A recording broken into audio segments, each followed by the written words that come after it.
C'est parti.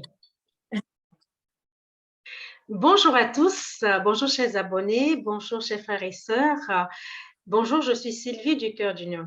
Aujourd'hui, j'ai la joie de vous présenter une amie, une sœur à moi, du nom de Marie-Charlotte. Bonjour Marie-Charlotte.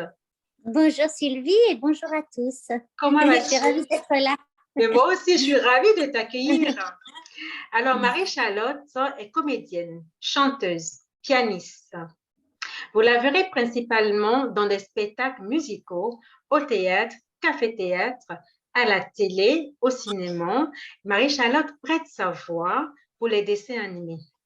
Son premier rôle dans lequel elle se sent épanouie, joyeuse, toujours en allégresse, c'est dans ce rôle de maman. Donc, Marie-Charlotte est mère de 2 enfants. Voilà succinctivement ce que je peux vous dire ici, Marie-Charlotte. Et du coup, Marie-Charlotte, je te laisse la parole.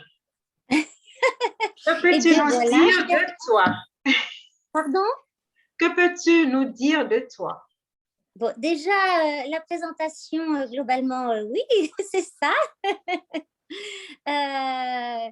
Oui, je voulais juste un petit peu mettre en éclairage ma fonction, j'allais dire sur la Terre, ma fonction, là où j'ai ma place, eh ben oui, c'est en tant que comédienne, chanteuse, pianiste.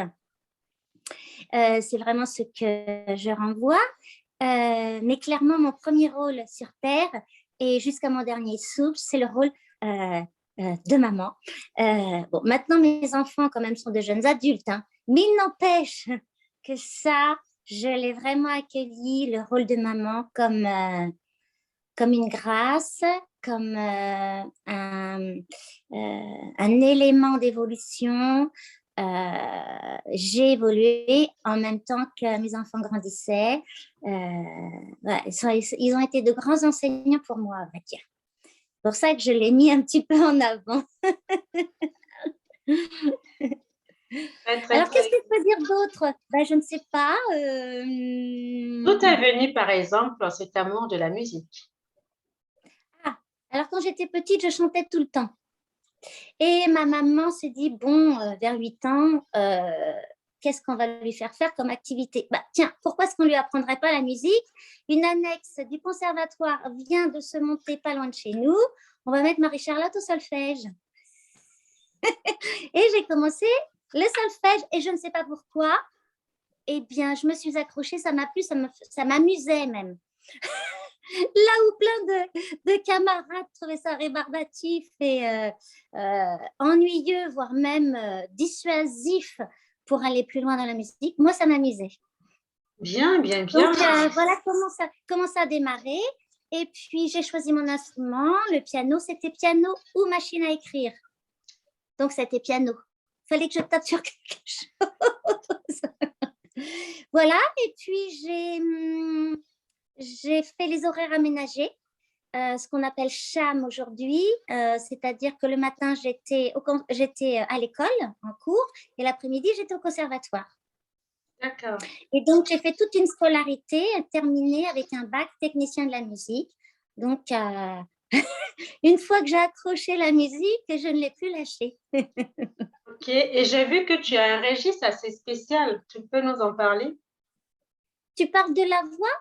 Oui, oui, et puis je pense que il y a quand même un artiste qui t'a marqué dans la vie pendant ton parcours de musicienne et que tu incarnes véritablement. Ah, je vois où tu veux en venir. Oui, alors c'est ça. Tu vas en venir à Mireille. Oui. Mireille, le petit conservateur de la chanson. Hein. Pour ceux qui se souviennent de Mireille, c'est le petit conservateur de la chanson qui a été une émission culte à la télévision jusqu'au milieu des années 70. Et Mireille, finalement, est à l'origine du concept de The Voice. Hein. En 1954, elle commence à faire des radiocrochets à la radio. Le concept, elle l'implante à la télévision et c'était des émissions en direct où on voyait de jeunes artistes travailler, dans une classe, présenter leurs chansons. Mireille leur donnait des conseils d'interprétation et on a vu émerger de cette classe du Petit Conservatoire de la chanson des gens tels que Françoise Hardy, Yves Duteil, Alain Souchon, et j'en passe, et des comédiens aussi, Daniel Prévost, et voilà. Donc, c'était un vrai vivier de comédiens. Alors, pourquoi est-ce que Mireille est une artiste qui me poursuit? Ça, je l'ai conscientisé il y a assez peu de temps. Depuis que je suis toute jeune, avec ma petite voix, mes petites frisettes, le fait que je sois pianiste, on n'arrête pas de me dire « Ah, tu me fais penser à Mireille !» Et je l'entends, je dis « Mais comment est-ce que je peux faire penser à une vieille dame, quoi ?» C'était quelque chose qui n'avait pas de sens pour moi. Et petit à petit, je chemine dans ma carrière. Et un jour, je me dis, mais on n'arrête pas de me renvoyer cette Mireille, cette Mireille. Je connaissais le répertoire de Mireille. Ce petit chemin qui sent la noisette, ou alors couché dans le fond avec le soleil pour témoin. Tout ça, c'était un parade, quoi. Évidemment, ça fait partie de notre patrimoine musical, notre patrimoine de la chanson. J'aimais beaucoup le style jazzy, peps et tout ça. Et un jour, je me suis dit, mais finalement, la vie n'arrête pas de m'envoyer des clins d'yeux. C'est moi qui ne les vois pas. Et un jour, je me suis dit, on est en 2016. Et là, je me dis, OK, j'ai compris.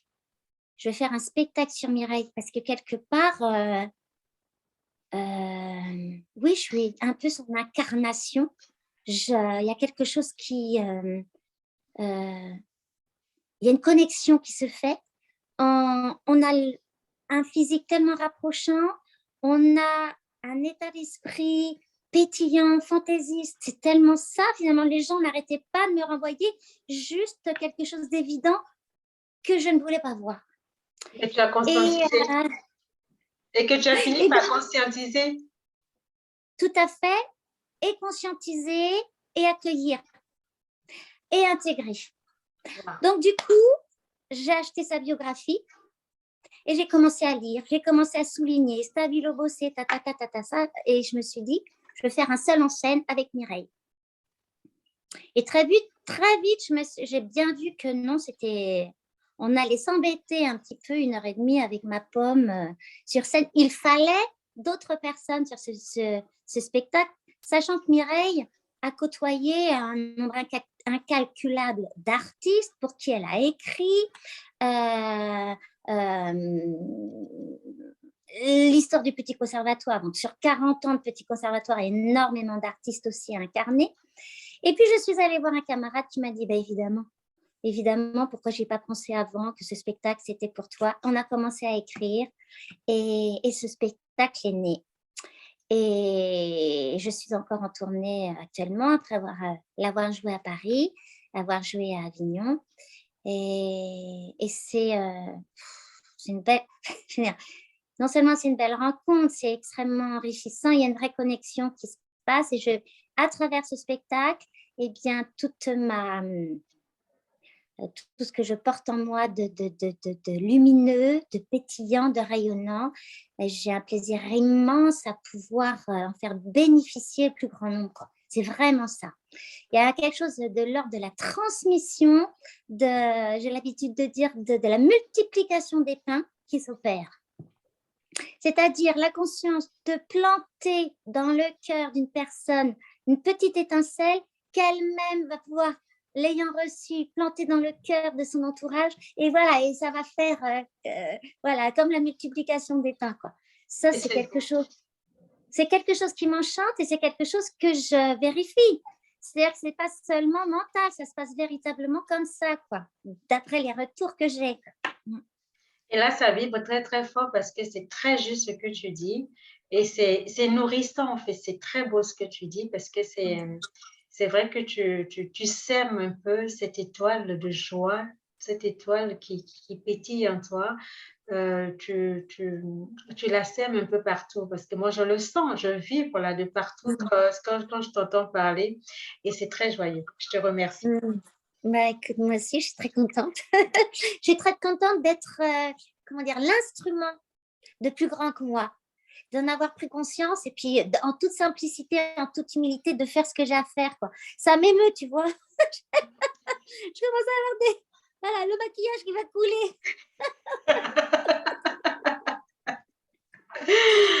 Ah là là là là, non mais c'est formidable, c'est de se laisser aller et je me rends compte de plus en plus que quand on est dans le lâcher prise et qu'on se laisse aller, les choses viennent naturellement. Il n'y a pas d'effort à faire et là, tu le fais vraiment avec joie et avec amour et c'est ça en fait qui vibre plus fort que si, comme tu le disais tout à l'heure, tu reçois un truc plus fort que toi et tu laisses aller, tu rayonnes ça et celui qui veut ou celle qui veut, mais prends quoi. Voilà, il y a une image très forte aussi pour moi, c'est celle du tuyau d'arrosage. Wow. Tu vois, le robinet est ouvert, paf, le flux tombe, je suis juste le tuyau et ensuite ça asperge partout, quoi. Et ça confirme l'image que j'ai un peu avant que tu parles de tuyau d'arrosage. En fait, je vois une pluie de lumière, en fait. C'est ces Oui. gouttes c'est une pluie de lumière qui descend, en fait, sur la terre, en fait. Ça descend de là-haut, ça descend sur tous C'est ceux qui ça. veulent bien l'accueillir. Le robinet, il est là-haut, c'est la source, quoi. Et Ouais, tout à fait, tout à fait. C'est l'image que j'avais bien un peu avant que tu parles de tuyau d'arrosage. Mais merci, merci. Et là, je sais que tu fais aussi un cheminement spirituel. Et dans ta vie, je pense qu'à un moment donné, il y a le divin, hein, je ne sais pas comment il faut te le dire, le divin est arrivé en fait, ou que tu as pris conscience que il y a plus haut que nous, il y a plus grand que nous, il y a plus vaste que nous, qui est là. Et du coup, qu'est-ce qui t'a mené à ça? Qu'est-ce qui t'a fait prendre conscience que le divin existe, a toujours existé? Alors, je pense que je l'ai toujours su. Je suis née dans une famille catholique, pratiquante, mais pratiquante plus par habitude, hein, plus par... voilà. Euh, non, l'élément vraiment déclencheur, c'est le décès de mon père.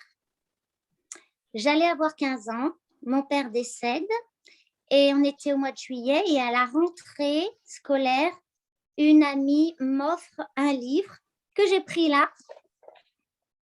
C'est La vie après la vie du docteur Raymond Moody. Donc j'ai 15 ans. Ce livre a dû sortir dans les années 80. Donc tout ça commence à m'ouvrir des portes. Waouh, les témoignages des gens qui faisaient des EMI. Voilà, les choses cheminent. J'arrive à Paris et moi ce sont des rencontres et des livres qui ont commencé à m'éveiller. Et une autre amie me met entre les mains ce livre-là. d'Anne et Daniel Meroy-Givaudan.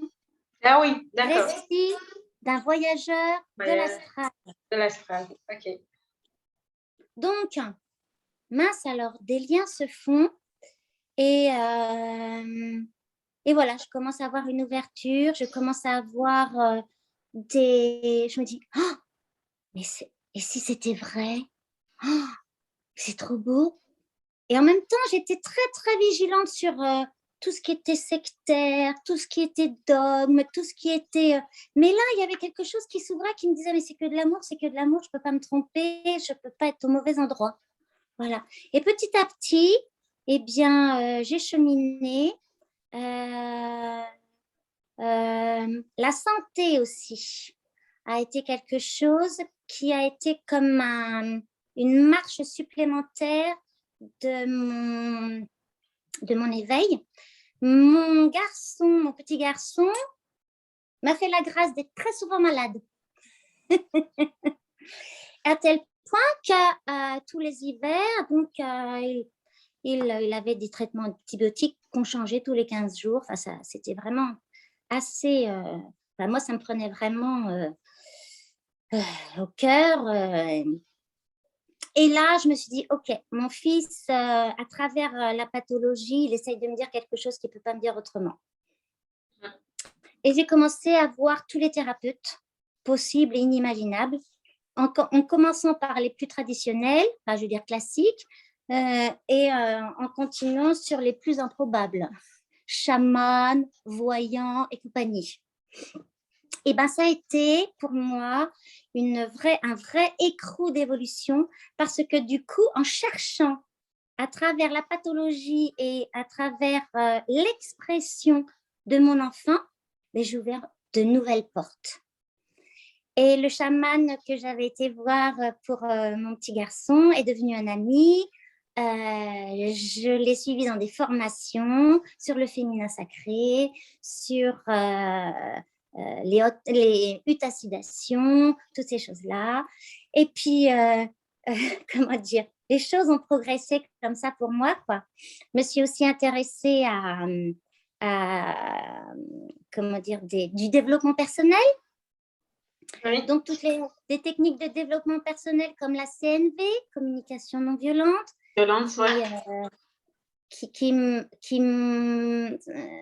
communication non violente m'a vraiment fait progresser dans ma façon de communiquer. Voilà. J'ai aussi découvert l'IFS, des méthodes comme Tipeee. J'ai commencé petit à petit à remplir ma boîte à outils. Oui. Et puis alors, cette histoire de confinement du 16 mars 2020 a été quelque chose d'extraordinaire pour moi, parce que grâce à YouTube, grâce aux vidéos, tout ça, le sommet de la conscience démarrait, Arnaud Rioux faisait des émissions tous les jours, et moi, je dégustais ça comme un vrai repas, quoi. C'est les intervenants qui intervenaient chez Lilou Massé, pour moi, ça a été vraiment un moment de festin. Le mardi gras. Pardon? Le mardi gras. Oui, c'est ça. Et donc, tu as dégusté tout ça avec beaucoup de joie. Oui. Et tout en dégustant, ça faisait son effet dans ton corps. Ah oui. Alors, clairement, j'ai compris que ma vérité était dans mon corps. Ma justesse était dans mon corps. C'est quelque chose que je n'ai pas intégré tout de suite. Je le savais, tout le monde me le disait, mais ça ne descendait pas, quoi. Je savais, je sentais que c'était là. En théorie, tout était impeccable, mais ça ne voulait pas descendre. Et un jour, vroom, c'est descendu. Je l'ai senti physiquement. Donc, clairement... Excuse-moi, qu'est-ce qu'il a fait descendre tout ça comme ça, tout d'un coup? Est-ce qu'il y a un élément qui a favorisé cela ou pas? Là, ça ne me vient pas à l'esprit. Okay. Ça ne me vient pas à l'esprit. Il n'y a pas un élément déclencheur. Je pense que c'est... comment dire? C'est l'accumulation d'outils. Ça s'est fait tout seul. Voilà, qui m'ont permis, à un moment donné, il y a eu suffisamment de... les choses sont vraiment... Alors, je l'ai senti. Le jour où je l'ai senti, c'est rum. Je l'ai senti d'un coup. Hein. Mais par contre, il n'y a pas eu d'élément vraiment déclencheur de ce que j'en ai comme souvenir. D'accord. Okay. Mais aujourd'hui, je sais, toutes mes émotions, elles sont dans mon corps, je sais les localiser, toutes ces choses-là, et mon corps me dit, et je l'écoute, dans la mesure du possible. Super. Super. Et c'est vrai qu'on dit toujours aussi que quand on s'ouvre au divin, quand on s'ouvre à ce Dieu qui est tout amour, ben, effectivement, on ressent mieux les choses. On ressent, on lâche prise et le corps nous parle davantage. Le corps nous parle tout le temps, mais on ne prend pas conscience de cela. Et du coup, quand le lâcher prise, elle est faite et qu'on s'abandonne, ben là, on ressent mieux les émotions et tout le reste. Et c'est ça qui est formidable dans ce cheminement que nous sommes en train de faire. J'avais Alors, une petite chose à rajouter, Sylvie, si tu veux ouais. bien, qui me vient là. C'est que je m'estime extrêmement chanceuse et j'ai beaucoup de gratitude pour le métier que je fais parce que c'est déjà un métier qui m'a mis en condition de recevoir quand même ce qui se passait dans le corps. Quand on reçoit la musique, quand on doit l'interpréter, c'est-à-dire la transmettre, déjà, il y a cette histoire de tuyau d'arrosage, sauf que je ne le conscientisais pas. Quand j'interprète une chanson, c'est pareil. Il y a quelque chose qui se passe de magique. Je ne le conscientisais pas, mais bien évidemment qu'il se passait des choses dans mon corps déjà. Quand je me suis retrouvée sur scène à défendre un rôle, j'ai senti instinctivement que pour être au plus près de ma sincérité, dans mon honnêteté, dans la façon de retranscrire des émotions d'un personnage, il fallait que ça passe par moi.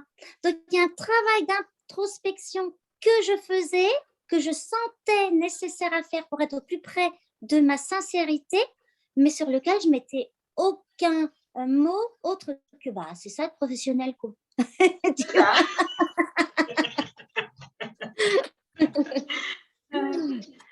Mais c'est beau tout ça, c'est beau. Mais je te remercie, je te remercie.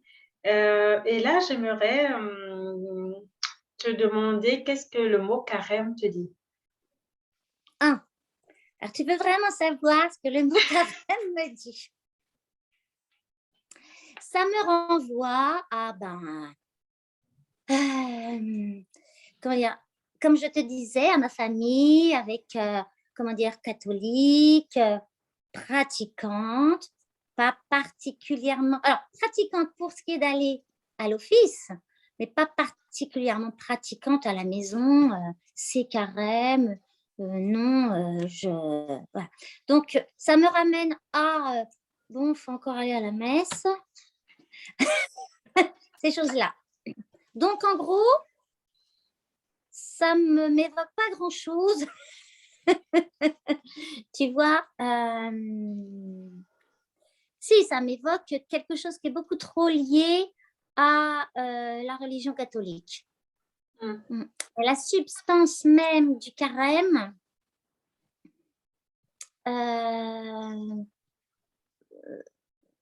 écoute, non, c'est pas si évocateur que ça, quelque chose pour moi. Maintenant, pour ce qui est de l'alimentation, à savoir avoir une alimentation plus légère, c'est déjà quelque chose que je ressens, mais toute l'année, quoi. Tu vois, début décembre, j'ai commencé un processus pranique. Donc, la proposition, c'était pendant 21 jours de se nourrir de prana et de nourriture liquide. Et j'ai été accompagnée dans ce processus de 21 jours qui s'est merveilleusement bien passé pour moi, à tel point qu'il a aussi, ce processus, ouvert plein de portes. Je me dis, mais finalement, je n'ai pas besoin de grand-chose. J'ai beaucoup moins de besoins que ce que j'imaginais. Tout à fait. Voilà. Tu pourras, s'il te plaît, expliquer peut-être aux spectateurs le prana. Qu'est-ce que tu entends par prana pour ceux qui ne savent pas? Alors, le prana, c'est l'énergie qu'il y a dans l'air. Quand on croit que l'air est totalement vide, eh bien, c'est une illusion, il est totalement plein. Il est totalement plein d'énergie. Les plantes le savent très bien, puisqu'elles ne se nourrissent pas seulement d'eau et du terreau qu'il y a dans leur peau, elles se nourrissent de tout ce qu'elles peuvent capter en matière d'énergie. Voilà. Et cette histoire de se nourrir de lumière, hein, puisque on peut apparenter l'énergie à la lumière, c'est déjà quelque chose qui cheminait en moi. J'étais tombée sur un livre de Jasmine en 2010, comme par hasard. Et je lis donc le témoignage de Jasmine, qui déjà à ce moment-là se nourrissait de lumière depuis 5 ans. Jasmine, c'est une autrice australienne, hein, si je ne me trompe pas. Donc, je réalisais que, ah bon, il n'y a pas seulement que les yogis en Inde qui, voilà, les ermites qui se nourrissent de lumière, de rien, on va dire. C'est-à-dire qu'il y a des gens comme vous et moi qui sont dans ce processus-là. Et déjà, ça avait vachement éveillé ma curiosité, ça m'avait vraiment travaillé. Et puis récemment aussi, je tombe sur des témoignages de Français qui sont dans ce processus. J'apprends ce que c'est qu'un respirien, donc qui se nourrit uniquement de prana, avec une respiration particulière. Voilà. Et un jour, au départ, moi, je me disais, oh là là, c'est pas pour moi, c'est beaucoup trop rigide, c'est beaucoup trop le protocole, et puis il faut avoir quelqu'un près de soi, 24/24, pour être sûr qu'en cas de problème, avoir un filet de protection. Et je suis tombée sur une personne, Nelly qui propose cette formation en visio. Mais pour moi, c'était super fluide. Et puis, c'était le moment pour moi aussi. C'est ça. Voilà. Et j'ai traversé le processus avec une fluidité. Je pense que j'étais préparée aussi dans ma tête. Ça avait cheminé pendant 10 ans. Et là, je sentais que c'était accessible. J'étais prête. Oui, j'étais prête. Ça m'a beaucoup rassurée sur mes besoins. Ou plutôt, mon peu de besoins. C'est ça. J'ai réalisé que, waouh, si j'avais besoin de beaucoup moins manger, mais j'ai besoin de beaucoup moins travailler pour manger. C'est aussi bête que ça. Tu sais, quand on dit, ah bah ouais, si tu veux vivre, faut gagner sa vie. Faut gagner son manger, alors faut gagner son pain. Mais si on n'a plus besoin d'autant de pain qu'on croit, là, on travaille moins. Tu vois, enfin ça, c'est une piste de réflexion. Hein. Il y en a plein. J'ai plein de portes qui se sont ouvertes. Et surtout, comment dire, j'étais rassurée par le fait que, waouh, j'étais beaucoup moins dépendante, j'allais dire de la nourriture, mais par extrapolation de plein d'autres besoins dans ma vie. Donc, j'ai commencé à faire le ménage. Ça, c'est chouette, ça. Et c'est ce qu'on nous propose, en fait, pendant ces 40 jours, de carême, d'ascèse, de faire le ménage, de se dépouiller, de transformer le plomb en or, afin que l'or puisse briller davantage. Donc, on fait une belle transition dans cette période de carême. Alors, je rajouterais juste une petite chose, Sylvie. Oui. Oui, parce que je me suis intéressée à l'alchimie aussi. OK. Et donc, je fais aussi une formation en visio avec Patrick Bernsteinas. Et transmuter le plomb en or, ça ne s'arrête pas à l'or. Parce que l'or aussi se transmute en lumière. C'est ça. C'est ça. Et ça vibre très, très, très fort. Voilà. Tu as su mettre le mot qu'il faut sur cette expression. Franchement, c'est beau. C'est beau et je te remercie. Mais je suis pour rien. Je te rapportais juste ce que j'ai appris, ce que l'on m'a mis en lumière, à vrai dire. Tout à fait, tout à fait. Mais du coup, comment vis-tu la spiritualité aujourd'hui? Ah ben, aujourd'hui, la spiritualité est complètement intégrée dans ma vie. Et c'est grâce à la spiritualité que je peux vivre, notamment dans ces temps perturbés. En imaginant que la spiritualité ne m'inspire rien du tout, je serais à la cave. Tu vois, c'est parce que l'esprit me traverse, c'est parce que l'énergie me traverse, c'est parce que la lumière fait partie intégrante de moi, que je l'accueille, que j'ai de la gratitude pour ça, pour la conscience de reconnaître que j'ai déjà en moi, parce que tout le monde l'a, tout le monde le porte en soi. La gratitude que j'ai, c'est d'avoir cette conscience, la conscience que la lumière m'habite, me traverse et me...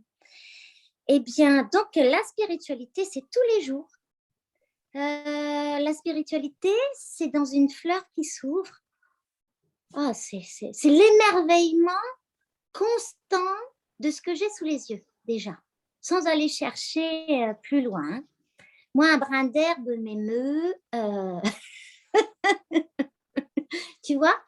Et puis, et le relationnel aussi, bien évidemment. Je me rends compte comme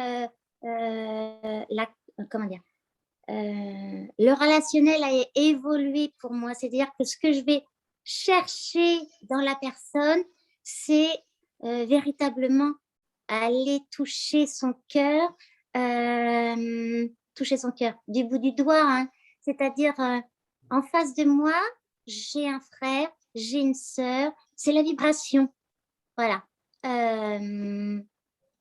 Je sais que je ne rencontre jamais les gens par hasard, que ce sont des rendez-vous d'évolution qui peuvent se passer merveilleusement ou qui peuvent se passer moins bien. Mais à chaque fois, ce sont des rendez-vous. Hein. Donc, la spiritualité, je la vois dans tout, quoi. Oui. Et je trouve que la vie est parfaite. Ouais. Même dans les moments difficiles à traverser, c'est pile poil fait. Ce sont pile poil des invitations d'évolution. C'est ça que je vois aujourd'hui. Oui. Et c'est tout à fait ça. Je te rejoins complètement, totalement. Et que j'avais l'habitude de dire, moi, depuis toujours, que même dans les moments les plus difficiles de ma vie, j'arrive à voir le bien fondé de ce moment compliqué ou difficile. Parce que je me dis qu'à chaque fois, et après, je le disais et j'avais conscience, mais maintenant, c'est encore plus fort. C'est encore plus fort. Et parfois, j'ai l'impression que moi, j'aimerais que ces moments difficiles arrivent pour que j'apprenne des choses. Et à chaque fois que ces moments arrivent et qu'on arrive, que moi, j'arrive, enfin, ça, je parle de moi, que j'arrive à comprendre, à intégrer ces moments et à trouver le pourquoi du comment ces moments arrivent, pour moi, il y a une porte qui s'ouvre. Paf, j'accueille. Paf, il y a une porte qui s'ouvre. Et c'est tellement merveilleux que on se rejoint et je trouve que c'est ça, en fait, il faut accepter. Il faut être dans cette simplicité, dans cet amour, pour cette ouverture de cœur. Et comme on dit, Dieu, le divin, il est unique et de lui, nous émanons, mais dans de différentes enveloppes, dans de différentes énergies. Mais toutes ces énergies forment le un, le tout. Et comme tu le dis, tu vois l'autre comme ta sœur, comme ton frère. Et c'est ça, en fait, on doit tendre tous vers ça. Et vraiment, je te remercie de mettre ça en lumière, en fait. Tu vois, quand Marie-Odile parle, Marie-Odile Sanso, quand elle parle du cristal avec toutes ses facettes, clairement, je vois un énorme cristal avec 7 milliards de facettes. Donc, je comprends d'autant mieux que je suis une facette unique mais qui fait partie d'un grand tout que j'intègre. Tu vois, ça, c'est quelque chose intégré dans mon corps. Cette notion-là, je l'ai infusée, quoi. Elle est vraiment intégrée dans mon corps. C'est pour ça que l'autre, eh bien, c'est une facette de ce grand diamant. Mais oui. C'est pour ça que c'est mon frère ou ma sœur. C'est ça. C'est pour ça que c'est une part de moi. Tout à fait. En même temps que tu es la facette unique, tu es aussi ce diamant. En même temps, tu es la face. Exactement. En même temps, tu es le diamant en entier. Exactement. Et donc, tous ceux qui gravitent ou qui forment tous les éléments de ce diamant, ben, on est tous un. On est tous un, on est, même si on est différent de, moi je dis c'est la diversité, pardon, qui fait cette force-là, c'est la diversité de tout ce monde, tout ce brassage, toutes ces cultures, franchement pour moi j'adore découvrir, j'adore connaître l'autre, j'aime bien aller vers les gens, j'aime je fais une petite parenthèse. Je ne suis pas à l'honneur aujourd'hui, mais je fais une petite parenthèse. Je suis sortie marcher ce matin et j'étais allée cueillir les pâquerettes sur les parois parce que c'est que sur les parois de la route, parce que le long de la Seine, parce que comme il y a beaucoup de chiens qui passent, qui pissent, je n'avais pas envie d'avoir des pâquerettes souillées. Et donc, je suis en train de ramasser. Et à un moment, il y a un chien qui m'approche. En fait, ça m'a surpris puisque j'avais la tête baissée. Le chien est venu me sourire. Je dis, oh, pardon, c'est surprise. Et un moment après, il y a une petite fille avec son vélo qui s'est arrêtée à côté de moi et qui repartait. Et j'ai eu cette envie de cueillir une pâquerette spéciale pour elle. Et j'ai cueilli, je dis, est-ce que tu veux la fleur? Elle s'est arrêtée avec ses parents. Je suis descendue, puis c'était quand même une pente. Je suis descendue vers elle, je me suis abaissée, puis elle a pris la pâquerette. Et je lui ai dit, mais tu sais comment ça s'appelle? Je lui ai dit le nom. Je ne sais pas pourquoi. J'ai commencé à causer. Je cause toujours avec les gens, mais je ne parle jamais de ma chaîne. Et là, on parlait de fleurs. La maman me demande, mais vous faites quoi? Donc, je lui ai dit ce que je fais avec les fleurs. Mais ça vous convient? Je dis, mais oui, je teste tout. Les macérats. Je teste sur moi et après, j'en fais beaucoup et je distribue à mes amis. Et donc, ils m'ont vraiment écouté religieusement. Et en même temps, je voyais que les deux brillaient. Il y avait une joie, il y avait une connexion. Je dis, mais il faut briller tous les deux. Il y a une joie immense que je vois, en fait, vous fusionner. Elle me regarde comme ça.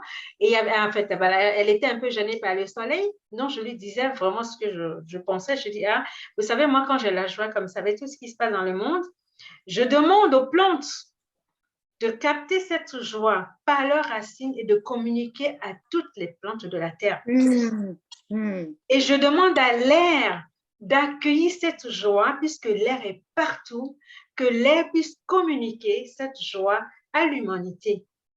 Il me regarde, la dame me dit, mais c'est beau ce que vous dites. Et puis je dis, oh, vous savez, je fais des petits trucs, je fais mes recherches, et puis voilà, j'aime bien partager, j'ai ma petite chaîne.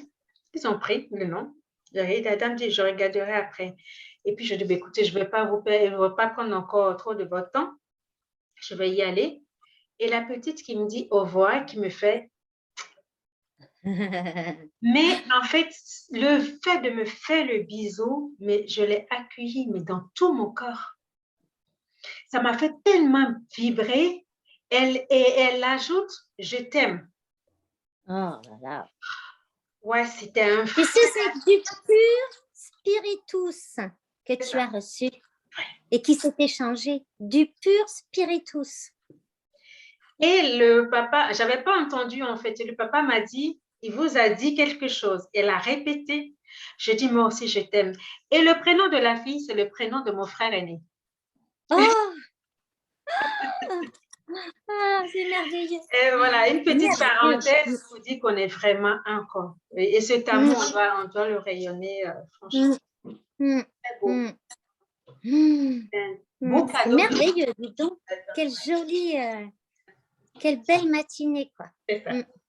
Comme on dit, ma journée était gagnée. Rien qu'à ça. C'est ça. Ouais.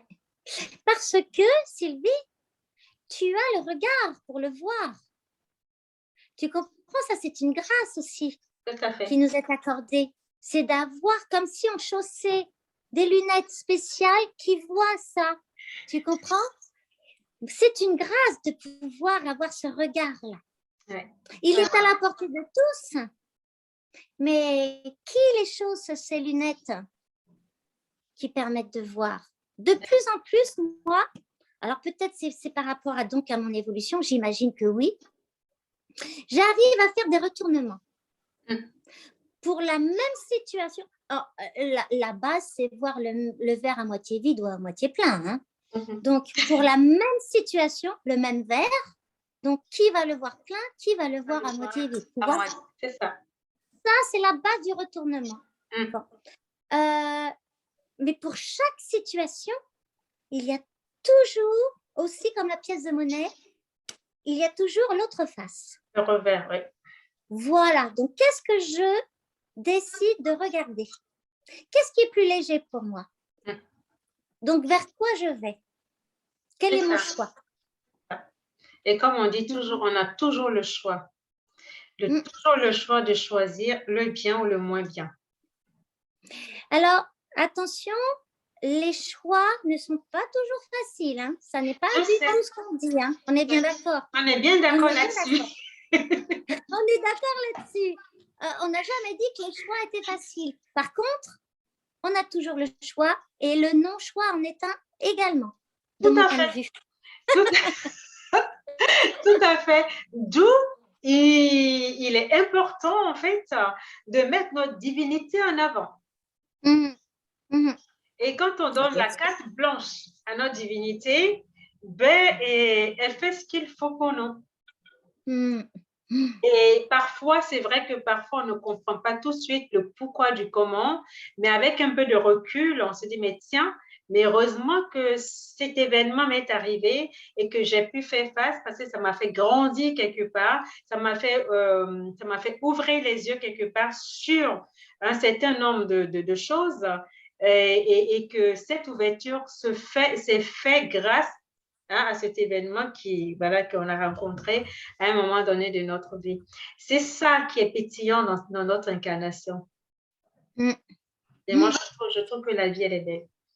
La vie, elle est belle, pas parce que je ne rencontre pas de problème, pas parce que je ne rencontre pas de difficultés, mais savoir accueillir, savoir laisser aller les choses, accueillir, transmuter. Moi, franchement, ça m'aide.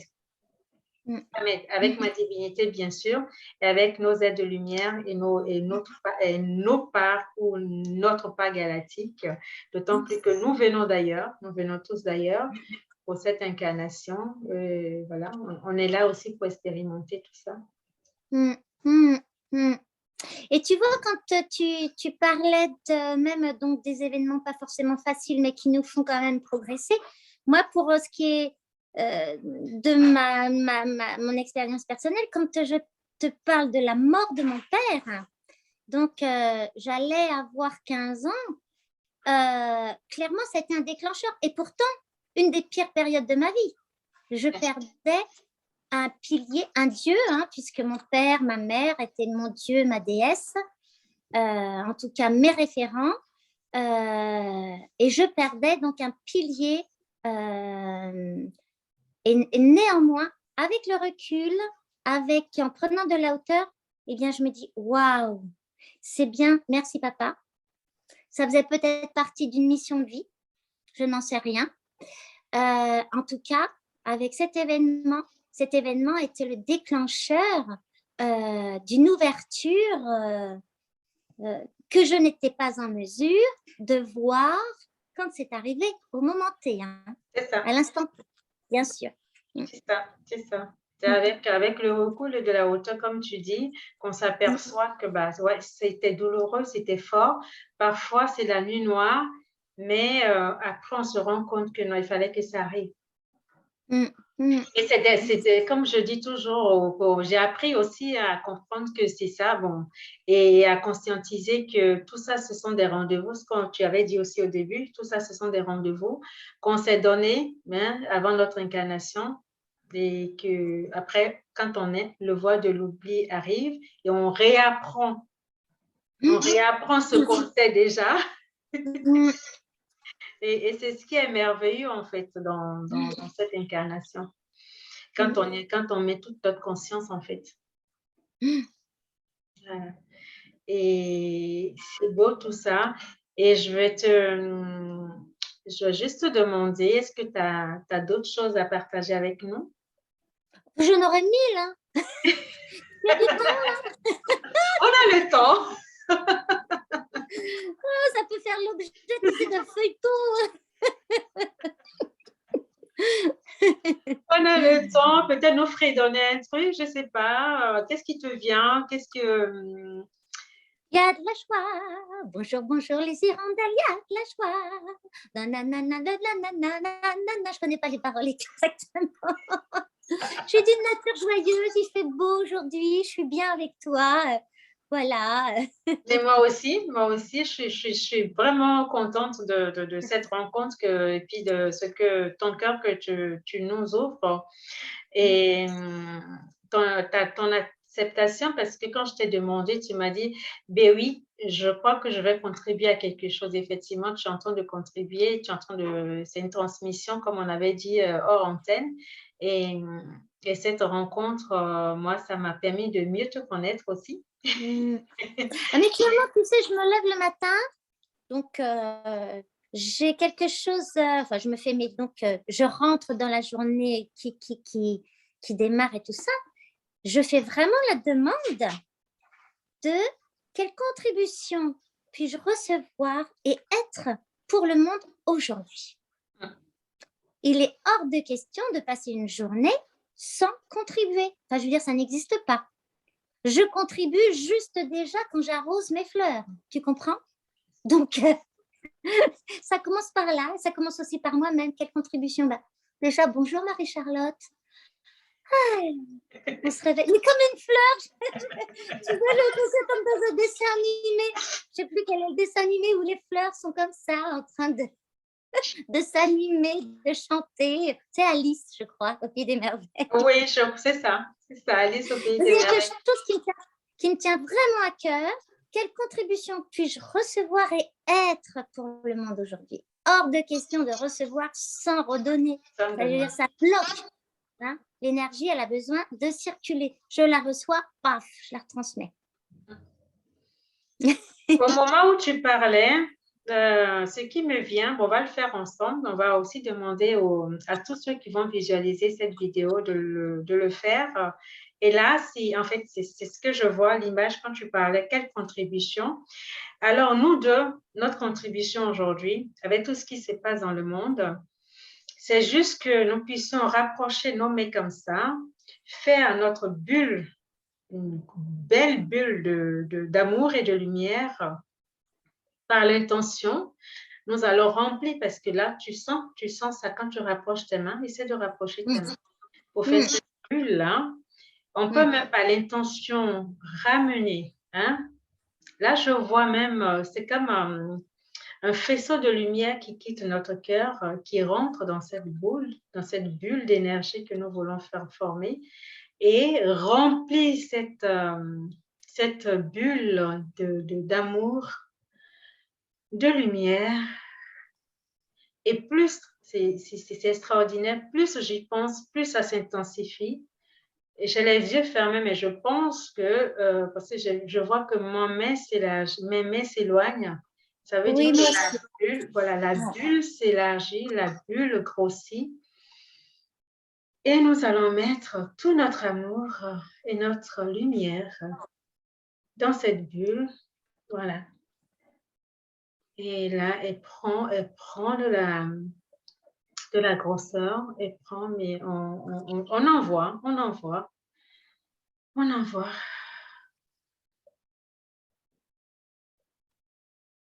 Et maintenant, par l'intention, nous allons lâcher cette bulle.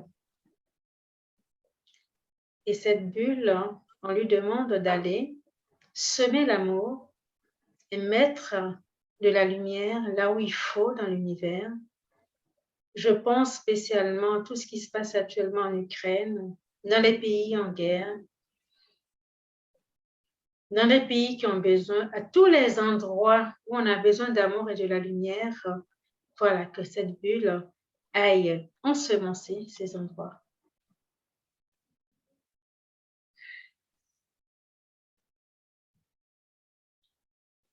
Alors, nous allons accompagner cette bulle de lumière et d'énergie par l'intention et nous allons laisser nos guides se charger de ça.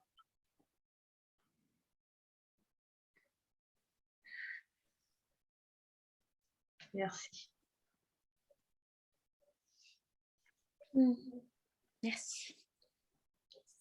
Merci à toi, Marie-Charlotte. C'était beau. Merci, merci Sylvie. Beau. Là, je continue de vibrer. Et vraiment, merci, merci. Gratitude à toi, gratitude. Je me remercie aussi. Je remercie tous les guides qui étaient avec nous et qui nous ont accompagnés dans cette interview. Merci pour ta générosité, pour ta joie. Merci pour, voilà, pour tout ce que tu as pu nous partager aujourd'hui. Et que tout ce que tu sèmes puisse véritablement tomber dans de bonnes terres pour que ça puisse pousser, porter ses fruits. Et merci à toi, Sylvie, d'avoir créé voilà, cette chaîne YouTube parce que ta contribution aussi, elle est énorme et bienveillante et lumineuse. Et voilà. Merci, merci. Et à nos amis qui vont visualiser la vidéo, je mettrai le lien de là où vous pouvez me retrouver Marie-Charlotte. Je mettais aussi Marie-Charlotte a une chaîne YouTube, donc je mettrai le lien là-dessus. Et puis quelques contacts si vous voulez l'appeler, si vous voulez l'inviter pour un spectacle. Alors, si vous voulez voir le spectacle, j'ai une bonne nouvelle. Oui, dis-nous tout. Je peux faire une petite annonce? Tout à fait. Nous jouons le 15 avril à Draveil et le 29 avril, donc 2022, nous serons au Sel de Sèvres, je crois que c'est en banlieue ouest, au Sel de Sèvres pour 2 représentations et captations de la Grande Petite Mireille en libre accès. Si vous voyez ce que je veux dire. C'est ça. Mais merci à toi. Pardon? Profitez-en. Profitez pour ceux qui sont dans à l'endroit dit. Mais de toute façon, je mettrai tout sous la vidéo. Donc, vous pourrez lire et avoir toutes les infos par rapport à Marie-Charlotte. Merci beaucoup. Merci. Merci à toi. Ma divinité, salue ta divinité. Namasté. Et ma divinité, salue la divinité de tous ceux qui vont visualiser cette vidéo. Je t'embrasse. Et j'embrasse tous ceux qui vont visualiser. Allez, ciao, ciao. À très vite. Ciao. Ciao. Au revoir. Au revoir.